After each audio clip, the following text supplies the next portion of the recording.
ভোটের নির্ঘণ্ট এখনো ঘোষণা হয়নি, প্রার্থী তালিকাও প্রকাশ করেনি কোনো রাজনৈতিক দল। কিন্তু তার আগেই এই রাজ্যে শুরু হয়ে গেছে ভোটের মরশুম। মার্চের শুরু থেকে দেওয়াল দখলের লড়াইয়ে নেমে পড়েছে প্রায় সব রাজনৈতিক শক্তি। দলীয় প্রতীকে দেওয়ালে দেওয়ালে ভোটের বার্তা প্রচার এখন জোর কদমে। গত 2 বিধানসভা নির্বাচনে কমিউনিস্ট পার্টি অফ ইন্ডিয়ার সঙ্গে জোটবদ্ধ হয়ে লড়েছিল ইন্ডিয়ান ন্যাশনাল কংগ্রেস। তবে 2026-এর বিধানসভা নির্বাচনে সেই জোট আর নেই।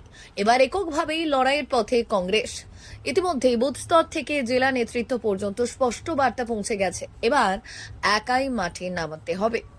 প্রসঙ্গত 2021 সালে অল ইন্ডিয়া তৃণমূল কংগ্রেসের সঙ্গে জোট বেঁধে সরকার গঠনের পর সম্পর্কের অবনতি ঘটে। এরপর 2016 ও 2021 সালে বামেদের সঙ্গে হাত মিলিয়ে লড়াই করলেও এবার সেই সমীকরণ সম্পূর্ণ বদলে গেছে। তারই প্রভাব স্পষ্ট মুর্শিদাবাদের ডোমকল বিধানসভায়। গোটা এলাকা জুড়ে শুরু হয়েছে দেওয়াল লেখনের কাজ। আজ ডোমকলের 12 ও 13 নম্বর অঞ্চলে জোর কদমে চলে প্রচার। নেতৃত্বে ছিলেন মুর্শিদাবাদ জেলা কংগ্রেসের সাধারণ সম্পাদক তথা বর্ষিয়ার নেতা রবিউল ইসলাম। দেওয়ালে হাত প্রতীক একে ভোট দেওয়ার আবেদন জানানো হয়। কর্মী সমর্থকদের উপস্থিতিতে কার্যত নির্বাচনী আবহ তৈরি হয়ে যায় এলাকায়। আসন্ন বিধানসভা নির্বাচনকে সামনে রেখে কি বার্তা দিলেন জেলা নেতৃত্ব, কি কৌশলে মাঠে নামছে কংগ্রেস, সেই বক্তব্যই শোনা যাবে তার মুখে। ডোমকল বরাবর কংগ্রেসের জায়গা, কংগ্রেসের শক্ত ঘাঁটি। এইবার দেওয়াল লেখন যে একটা প্রচারের বড় হাতিয়ার, সেইটাতে আমরা অনেকটা এগিয়ে গেছি। বিশেষ করে হাত চিহ্ন এবার ভিজিবিলিটি এত বেশি হবে, মানুষের মনে এর একটা প্রতিফলন তৈরি হবে যে কংগ্রেস এখানে একমাত্র দল যেটা এখন জয়ের মতো জায়গায় আছে। তাই প্রতিযোগিতায় প্রথম ধাপে কংগ্রেস দল ডোমকলে অনেকটা এগিয়ে গেছে। দ্বিতীয় কথা হচ্ছে, প্রার্থী নিয়ে আমাদের কোনো বক্তব্য দেওয়ার মতো সময় এখনো আসেনি, কারণ এটা আমাদের ব্লকের কোনো নীতি নির্ধারণের জায়গায় থাকে না। জেলা, প্রদেশ এবং এআইসিসি তাদের চিন্তাভাবনার মাধ্যমে যোগ্য ব্যক্তিকেই প্রার্থী করবে বলে আমাদের ধারণা। যে কেউ হতে পারে, তাদের সুচিন্তিত মতামতের ভিত্তিতে যাকে প্রার্থী করবে, আমরা ডোমকল ব্লক কংগ্রেসের সৈনিক হিসাবে সর্বতোভাবে লড়াই করব এবং প্রার্থীর জয়ের জন্য আমরা চেষ্টা করব।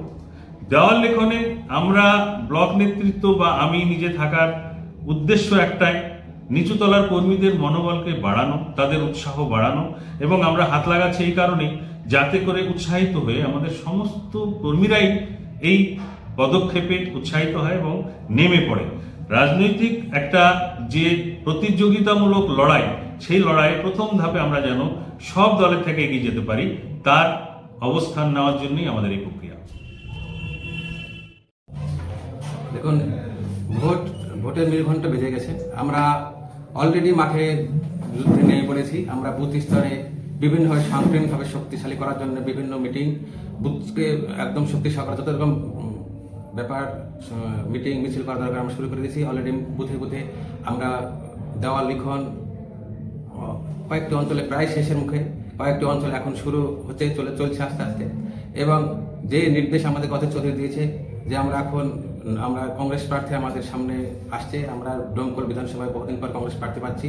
ডোমকল কংগ্রেসের কর্মীরা খুব উজ্জীবিত, তারা একদম সঙ্গে নিয়ে পড়েছে মাঠের ময়দানে, এবং ভোট যেভাবে আমাদেরকে নির্দেশ আসবে আমরা সেইভাবে যুদ্ধে নিয়ে পড়ব এবং জয়লাভের দিকে এগিয়ে যাবে আশা করছি।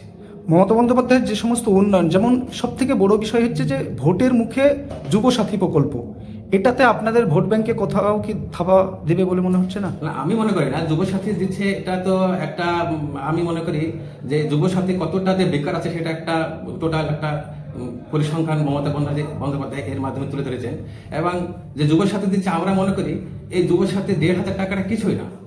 এটা আমরা চাই এটাকে আরো বাড়িয়ে দিয়ে 10,000, 15,000 করে দেওয়া হোক, এবং তাতে যুবকরা যতদিন না চাকরি পাচ্ছে ততদিন এটা নিয়ে চলতে পারে। আমরা চাই এই পরিমাণটা আরো বৃদ্ধি করা হোক, কারণ সামান্য জিনিস একটা 1,500 টাকা একটা মাসে কোনোভাবেই যথেষ্ট আমার মনে হয় না। এটা একটা লজ্জাজনক ব্যাপার আমার মনে হয়। যুবক যারা বেকার আছে তাদেরকে এটা একরকমভাবে হেনস্থা আমি মনে করি, এবং আমি চাই যে এটা যে যুবকদের অনলাইনের মাধ্যমে ব্যবস্থা করে দিলে আরো উন্নত ব্যাপার হতে ভালো হতো, এবং তারা এই যে লাইন দাঁড় করিয়ে তাদেরকে হেনস্থা করা যায়, এটা আমি মনে করছি। ধন্যবাদ।